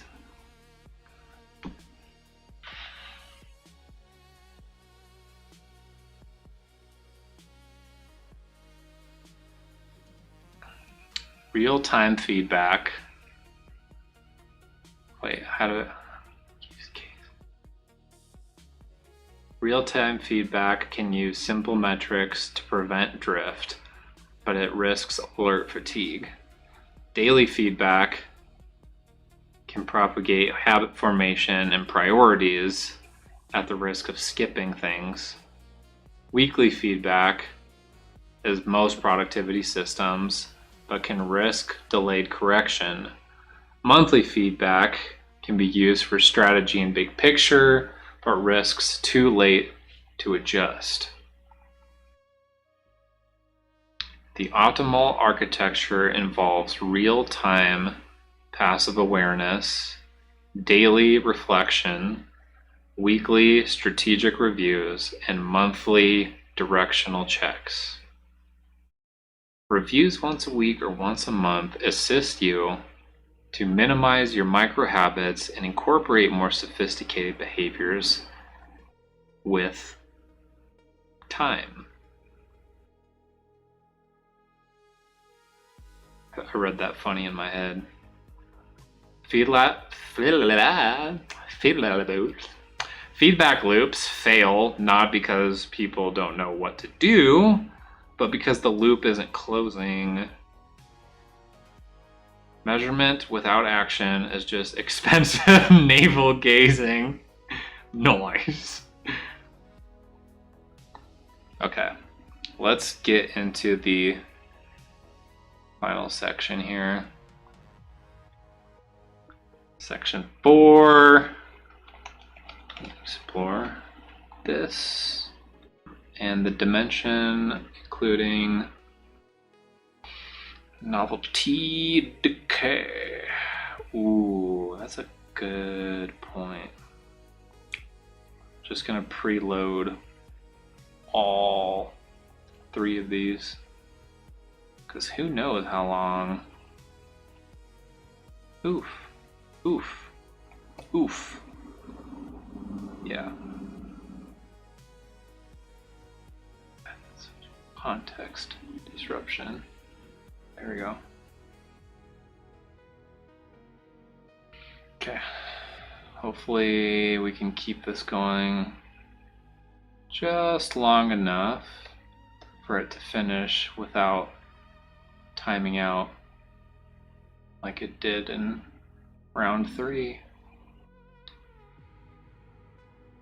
Okay, while it is doing so, y'all know what time it is. That's right. It's intermission time. I took a little too long in the first one, so now, yeah, we have a second one so soon, you might wonder. Why, yes.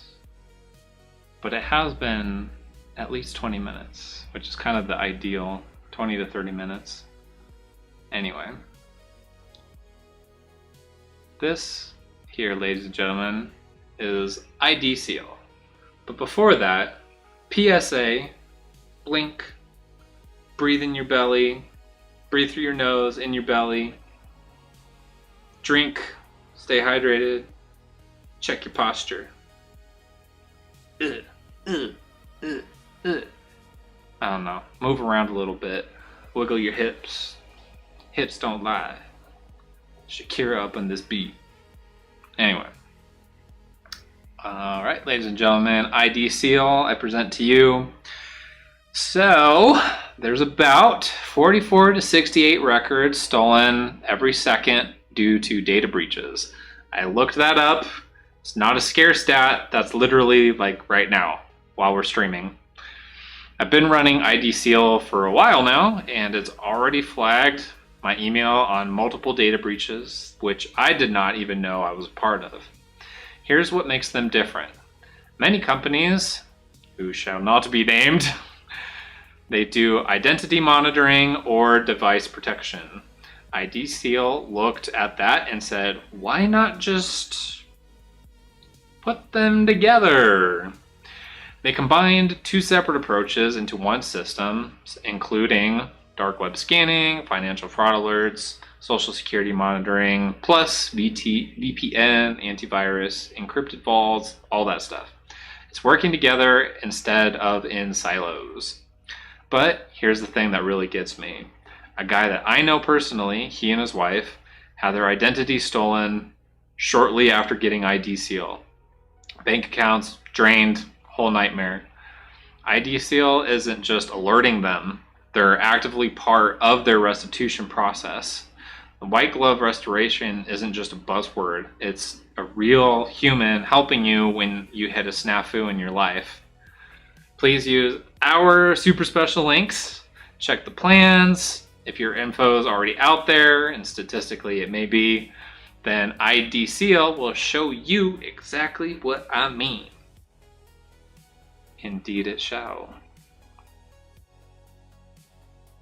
Now we return to, let's see here, it just started number 2. Okay. So we're at the tail end. Section 4, topic 1. Sustainability and the 90-day cliff. Novelty, decay. We kind of covered a little bit of this already. We'll see if it has anything interesting and different to provide. What else have you to offer? Oh, this is a good one. I've actually was thinking about this earlier. I think during 2? It was either section 2 or partway through section 3. Somewhere between 2 and 3, I was actually thinking about this, the habit formation stuff. All right. So the old myth that Maxwell Maltz, a plastic surgeon, observed patients took about 21 days to adjust to physical changes, like their new nose or an amputated limb. The myth being it takes 21 days to form a habit and become self-help gospel. Oh, it became self-help gospel. I read that wrong. The reality, as of 2024, systematic review shows 20 studies. Wait, what?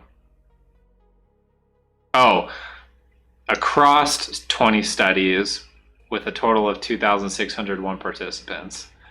The median time it takes is 59 to 66 days, so about 2 months. And this can range from 18 to 254 days because some habits take almost a year. And the complexity of the habit matters. Simple habits are learned faster, complex habits slower. The implication that the 21-day challenge sets people up for failure when behavior still requires effort at day 24, they conclude that they failed. I think the most recent one that I saw said about 35 days. I think that was the most recent one that I'd seen. Let's see here. So we'll see how that falls into the. Oh snap, son! Get wrecked. Take it to the top. Almost there.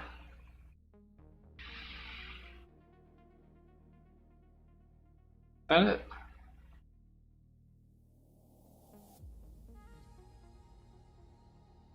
Okay, so just like in the previous section, novelty 1 to 14 days, 1 to 2 weeks, high enthusiasm, frequent checking, visible changes, then awareness from 2 to 8 weeks. You got some Hawthorne effects taking place, building some awareness with that observation. The grind becomes 59 to 90 days. The novelty is gone and the habit's not yet automatic. Then automatic behavior after day 90, the habit becomes established and minimal willpower is required. 59 to 90 days. The valley of disappointment. The danger zone. That is valley of disappointment. The systems fail here because I just have to read this just because of that. The systems fail here because the novelty's worn off. There's no more dopamine from the new system. The habit isn't automatic yet. It still requires willpower. Results aren't dramatic. The plateau after the initial gains. And the life disruptions occur. Illness, travel, stress, this, that, whatever. You get the point.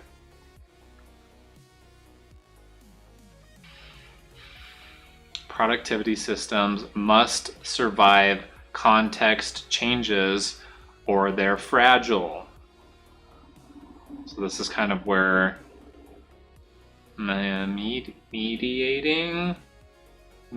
moderating your interruptions and distractions is super important, especially when doing something new.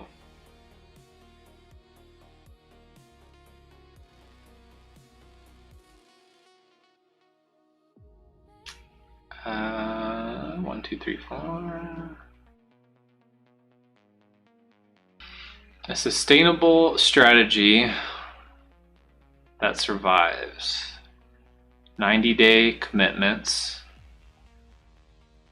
Design for low energy days.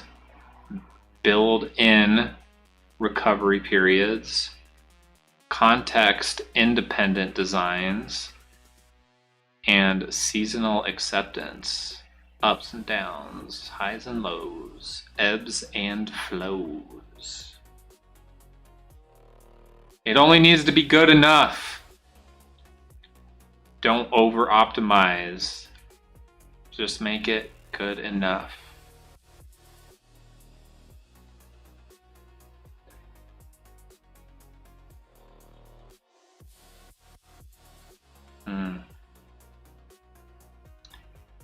Bottom line, days 1 to 21 are simply novelty, where things are easy. Days 21 to 59 is the grind. Day 21 to 59, that's the grind.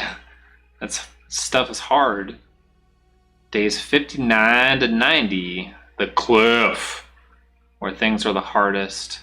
After day 90, automaticity, things are easy again. Survival strategies to beat the cliff. Commit to 90 days before evaluating. Design for low energy days. Build in recovery periods. Never miss twice. Make it context independent and accept seasonal variation. I literally just read that a little bit ago. The hard truth is that most productivity advice, what the balls?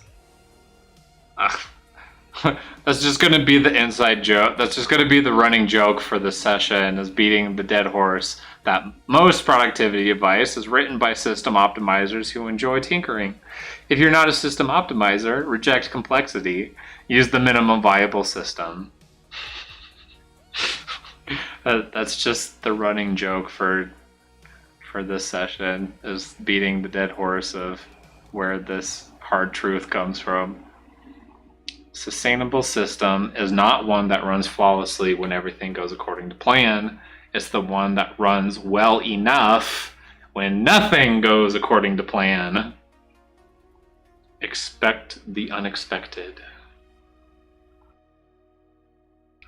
All right, section 4.2. 4-2.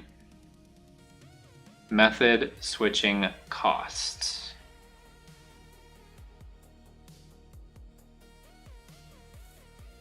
The cycle is that current system has friction. You research better tools or methods. You switch to the new system. You set it up. You spend time in the learning curve. Then you experience temporary improvement through the novelty effects. And the new system also has friction, and then it repeats. It becomes a productivity system. Oh, you become a perpetual productivity system tourist, always setting up and never executing. We already talked about time costs per switch. This is just a deeper look into it's a deeper look into the time suck. If you're switching systems quarterly, that's 68 to 172 hours per year, amounting to 1.7 to 4.3 work weeks. Just down the toilet. Current data shows that 69% of workers waste up to an hour daily navigating between communication apps alone. Yikes. Context switching consumes at least 45 to 90 minutes of usable output each day. I mean, there's nothing wrong with, again, 2 hours of your day gone. Quick switches from primary task cost more than 2 hours of distracted time per switch. The compounding effect is that each system switch adds to context switching burden. Shiny object syndrome. Why we keep, yeah. There is no perfect system.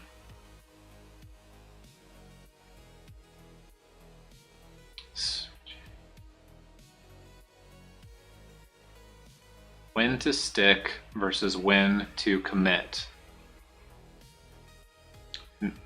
No changes for 90 days, period. Push through the novelty phase into the habit formation phase. The exception being when a system creates actual harm, like anxiety, lost data, workflow breakage. Only switch when the current system is broken or breaking, not because it's imperfect.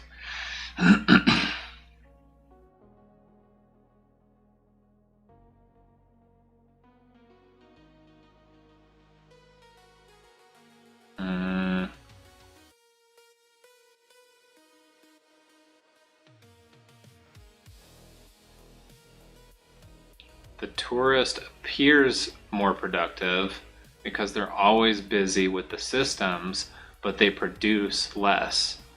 The resident appears boring, but produces consistently. This is actually we're gonna cover this. The system tourist versus the system resident. Tourist constantly switching. Resident commits to one system. Tourist optimizes for features. Resident optimizes for consistency.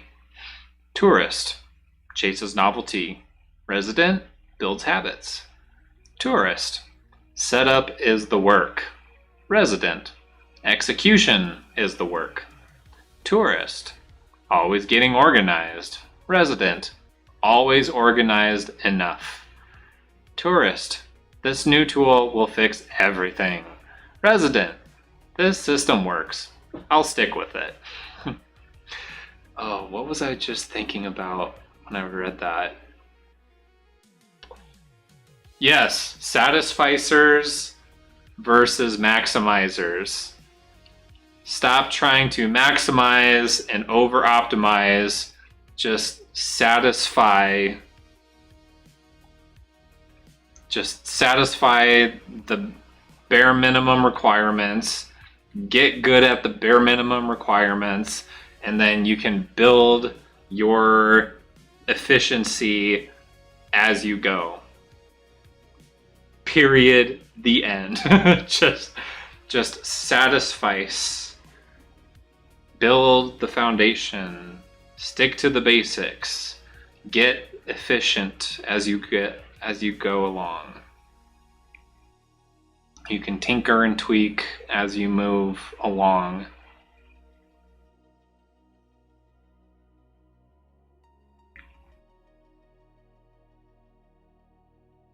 Yeah, it's a good spot to move next to. Okay, I think this might be... Is this 4-4? Or 4? Is this 4-2 or 4-3? I think this is the last one. Almost done!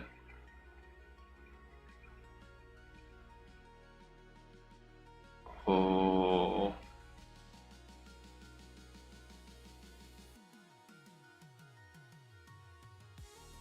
The final piece of sustainability puzzle isn't about the method itself, it's about the container holding it.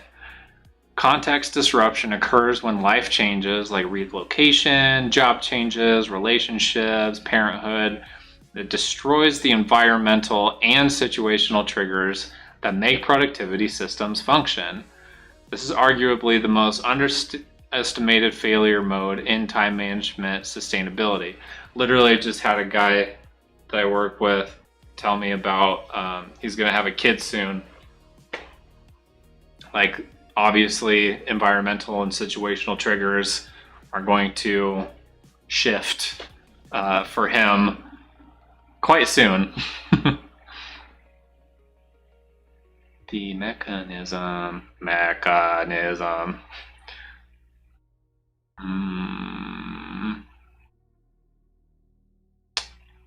No.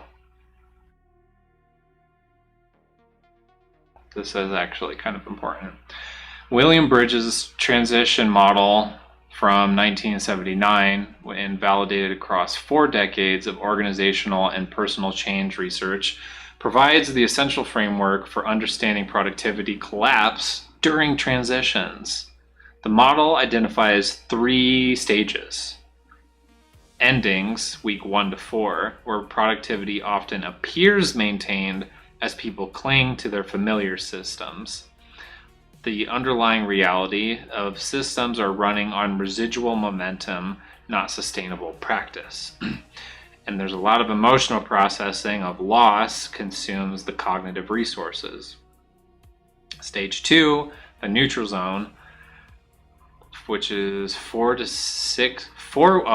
weeks to 6 months. This is where productivity systems die, which is characterized by uncertainty, confusion, and wilderness period. Research showing motivation and output typically drops 20 to 40% during this phase. The old systems don't fit, and the new systems haven't formed yet. People oscillate between forcing old methods, which fails, and chaotic experimentation. Just do your best. I think that's a good note for like developers and system designers and that thing. Like, just build into it that if something breaks, it becomes feedback instead of completely desecrating the entire system. Like, just build in, like, don't make it so it breaks, but build in the awareness of breakage happening, and then bake in feedback based off of that. Stage 3, new beginnings, where it emerges gradually. Awkward. Only after reorientation does productivity recover. The new systems must be built from scratch and not transferred. The neutral zone lasts significantly longer than most people anticipate. While endings are recognized, moving day, start date, new job, the neutral zone persists until new environmental triggers become automatic, typically taking 2 to 5 months for habit re-establishment.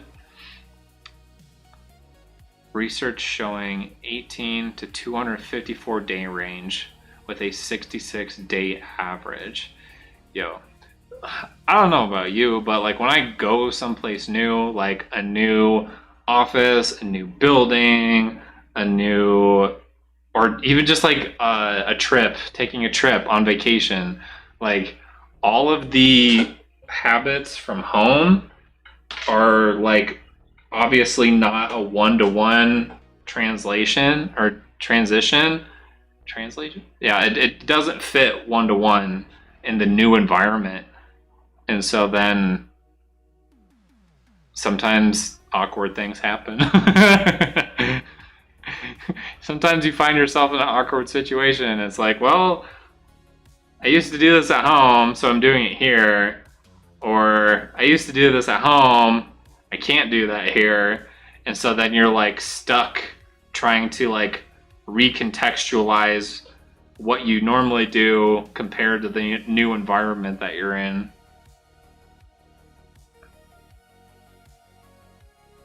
Transition taxes, yeah.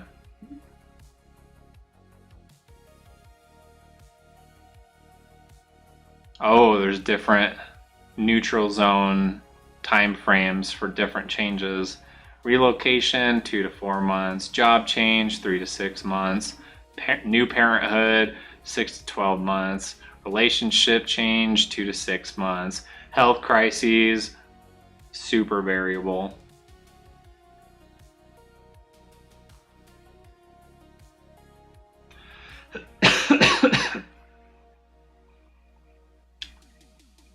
Research points to a specific resilient strategy.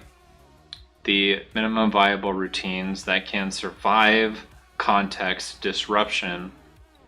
Rather than attempting to transplant complex systems during transitions, the approach is to identify the smallest possible version of essential habits that can function across contexts. So there you go. You could, like, the stuff that you do at home that's really important might resemble the stuff that you do at work that's really important. Same, but different. And the important stuff that you do at home might resemble the stuff you do when you're, I don't know, on vacation somewhere. Research supports that. Research studies on habit formation during transitions show that maintaining any consistent behavior, even if significantly reduced, accelerates recovery by 40 to 60% compared to complete system abandonment. The habit streak matters more than the habit intensity. Looking at you, bodybuilders, gym rats, looking at you.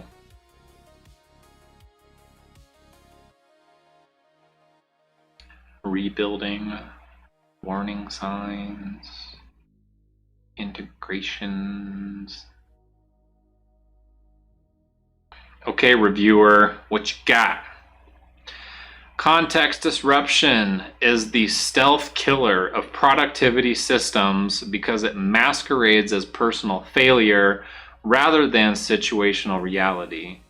The research is unambiguous. Productivity drops during major life transitions are normal, expected, and temporary. This too shall pass. But only if approached with appropriate strategies. Build transition resilience into your productivity system before the disruption occurs. Identify your minimum viable routine now while the systems are stable. When disruption hits, shit hits the fan, chaos ensues, cataclysm falls upon the earth. Execute the MVR rather than attempting full system maintenance. The goal during transitions is habit continuity, not productivity optimization. Oh goodness, that was part of like a crisis management training. Is like the simpler your protocol, the simpler your decision making matrix, like the simpler it is, then when chaos ensues, even if you're only doing the bare minimum, but you're doing the bare minimum consistently, it will inevitably outperform anything else. And what's that other principle? Like when you're under stress, people default to the lowest level of their training. So if you have strong fundamentals, if you have strong energy management, if you have strong basics, if you're capable of consistently doing the bare minimum, you can recover faster from this. You can outperform others in the long run. Like you just are generally more capable, I think, is the punchline there.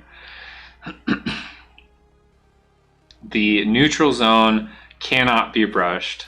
and as we saw earlier, it's variable depending on the context of the situation. You can expect 2 to 5 months of reduced output during major transitions. You can plan for it financially, professionally, psychologically. Productivity systems that survive context disruptions are those designed with flexibility as a core feature, not an afterthought. Me oh my. I must say, that turned out to be quite a bit more interesting than I thought it would be. And I mean, we've been at this for 2.5 hours. I mean, part of this too was me learning a new research style, a researcher agent style. So that's also part of what made this take so long. But hopefully there's plenty for you to get out of that. There is plenty for you to get out of it. My hope is that you got something out of that.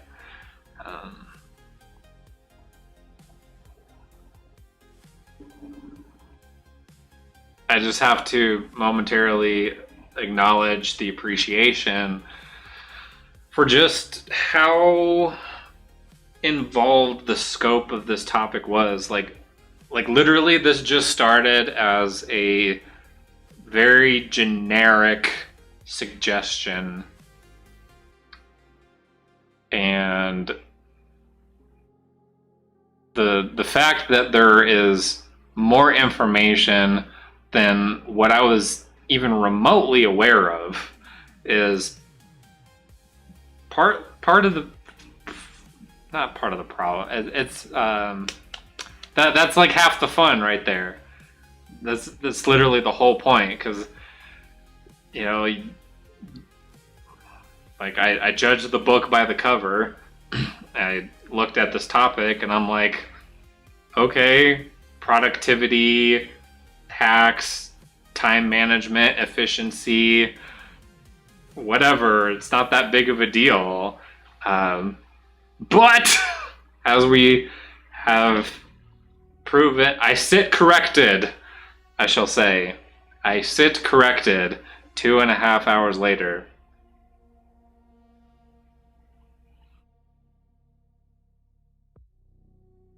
That was pretty sweet. I am glad that we got this topic. I'm glad you suggested it. I hope that everyone else that relates to you gets something out of this. The report will be in the vault. There will be a deliverable for this, because I need to make sure that the person who suggested this proverbially gets their money's worth out of this. It'll be in the vault. You can find that in the chat, in the description, in the channel page, wherever. The links are there. You can get to the vault with relative ease.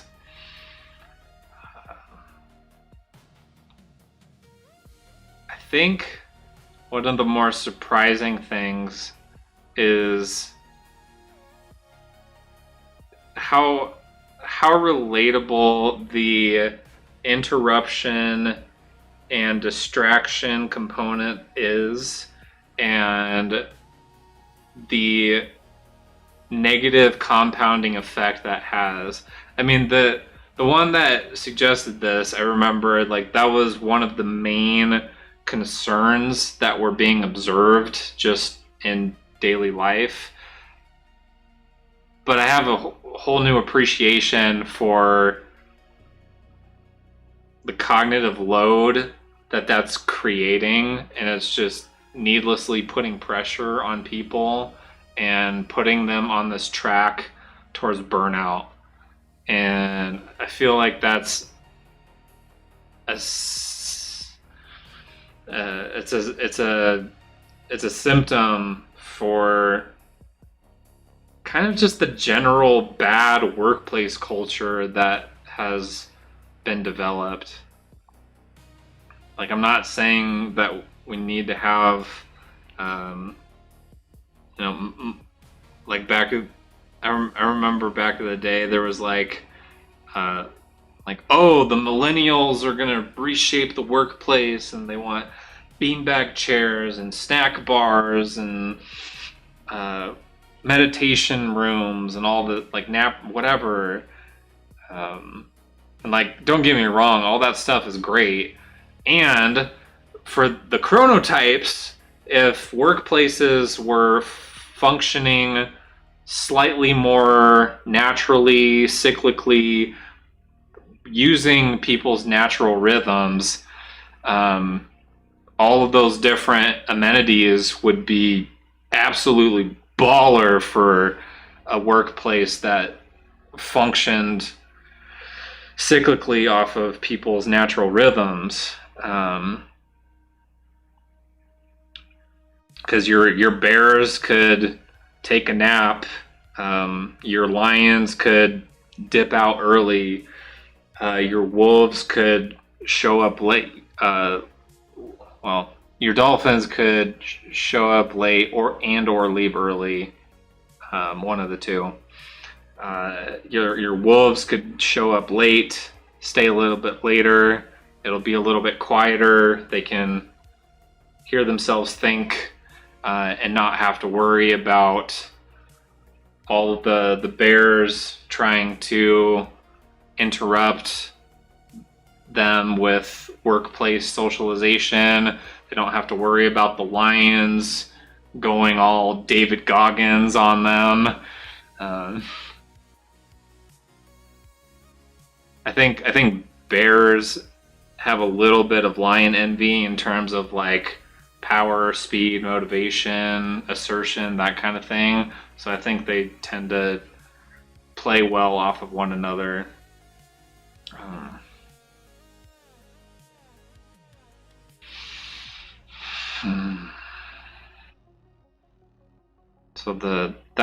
And then the other piece that I have to give a little more appreciation towards was how relatable the pieces for the neurotypical versus neurodivergent ADHD section at the beginning. I think that was section 1, section 1 through 1.3, and because I'm aware of too many stories of people's experience where the pieces that we were covering are, even in mild forms, afflicting those people's experience in the workplace specifically, and many of them, they kind of just let it slide. Maybe they know about it. Maybe they sweep it under the rug.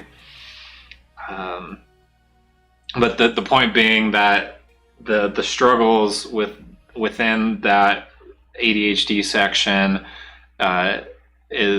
it can still be relatable to the average neurotypical, simply because they are running into similar problems, similar experiences. It just doesn't quite shake their scaffolding as chaotically as it might for somebody with some degree of neurodivergence.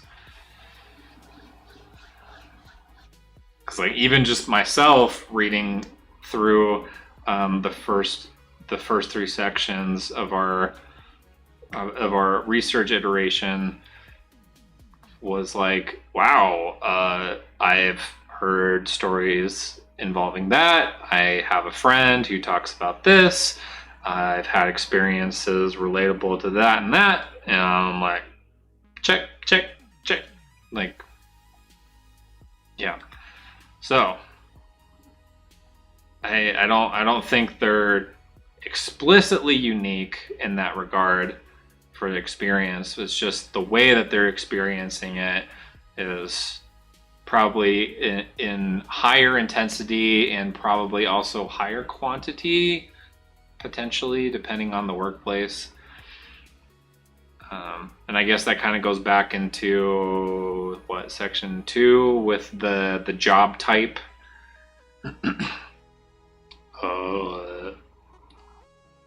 Yeah, I definitely went past my max timing, my max vocalization timing today. Talk about pushing limits. Yeah, we're pushing about 14 minutes. It'll be 3 hours. So we'll just wrap this one up for the night. It's been a long night. Getting used to a new researcher style. Got a lot of interesting information. I kind of got sucked into the weeds on this one, just apart from the new researcher style. I think this is the third different one that we've used so far, and I think I have like 6 total. So it'll be kind of interesting to see how I adapt to the other new researcher agent styles that have not yet been used, is what I'm trying to say. Awesome.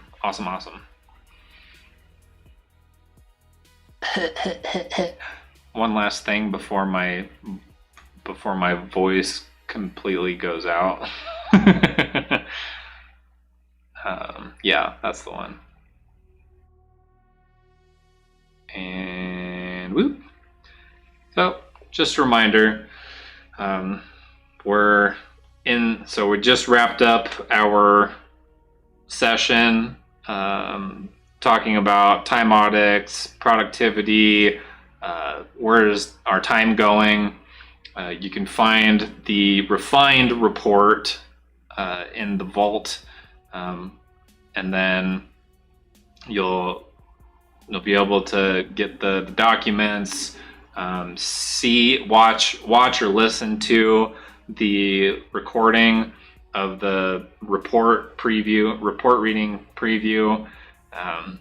As you notice right here, there's only the first few that were done.